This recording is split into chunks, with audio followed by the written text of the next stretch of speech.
Et si la maison d'Esselbourg n'était pas seulement hantée, mais consciente? Une entité qui observe, choisit, et dévore ceux qui s'aventurent trop près de sa vérité. La pièce souterraine semblait figée dans un temps étrange, comme une reconstitution troublante de l'enfance disparue de Léa. Les dessins, disposés en cercle autour du petit lit, formaient une mosaïque oppressante. Visage sans yeux, silhouette debout près du ravin, une maison aux fenêtres noires, autant d'images qui n'avaient rien d'innocent.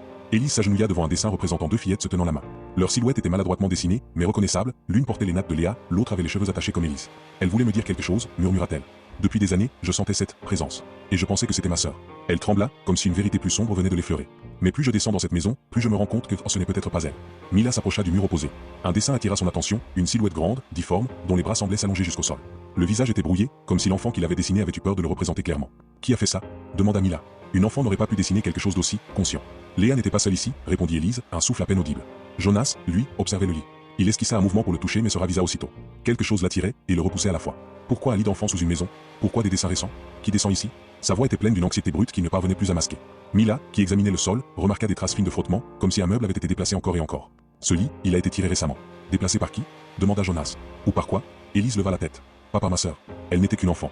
Mais par la chose qui l'a prise. Ces mots tombèrent dans la pièce comme un verdict. Mila s'approcha d'Élise, posant une main douce sur son épaule. Tu sais quelque chose, Élise? Quelque chose que tu ne dis pas. Élise hésita, visiblement déchirée. Puis elle parla enfin. La nuit où Léa a disparu, je me suis réveillée en entendant un bruit dans le couloir. Elle respira lentement, comme pour calmer un cœur battant trop vite. J'ai vu une silhouette dans notre chambre. Grande, immobile. Elle nous observait. Jonas blêmit. Et tu n'en as jamais parlé avant? Qui m'aurait cru? J'avais 8 ans. Mila réfléchissait déjà, attentive aux détails. Cette maison, elle n'est pas juste hantée. Quelque chose s'y cache réellement. Et ce quelque chose a été là longtemps avant que vous veniez y jouer, toi et ta sœur. Élise acquiesça.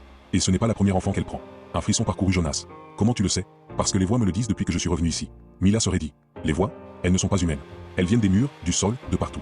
Ce ne sont pas des âmes perdues comme on pourrait le croire. Elle marqua une pause. Ce sont des fragments, des échos, de ceux qui ont été pris. Jonas recula d'instinct. On doit sortir d'ici. Impossible, dit Mila. Regarde.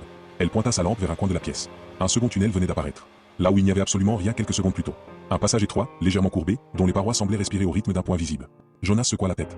Non, non, on ne va pas là-dedans. On doit y aller, répondit Élise, d'une voix qui ne lui ressemblait pas. Pourquoi?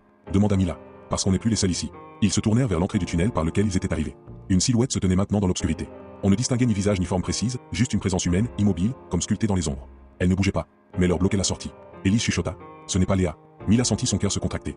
La silhouette fit un pas en avant, puis un autre, toujours lentement, sans bruit, avec une intention claire, les pousser vers le nouveau tunnel. Mila, dit Jonas d'une voix étranglée. Je sais, répondit-elle. Elle prit une inspiration. On descend. Ils se retournèrent vers le passage béant et plongèrent dans les profondeurs mouvantes de la maison, pendant que la silhouette les observait disparaître. La maison révèle un nouveau tunnel, et une silhouette inconnue les force à avancer. Qui les guide et qui les traque? Index revers pointant vers la droite blanc si ce chapitre t'a glacé le sang, abonne-toi pour suivre la descente de plus en plus profonde dans la maison, et dis-moi en commentaire, selon toi, qui est la silhouette dans le tunnel? Et surtout, que cherche vraiment la maison?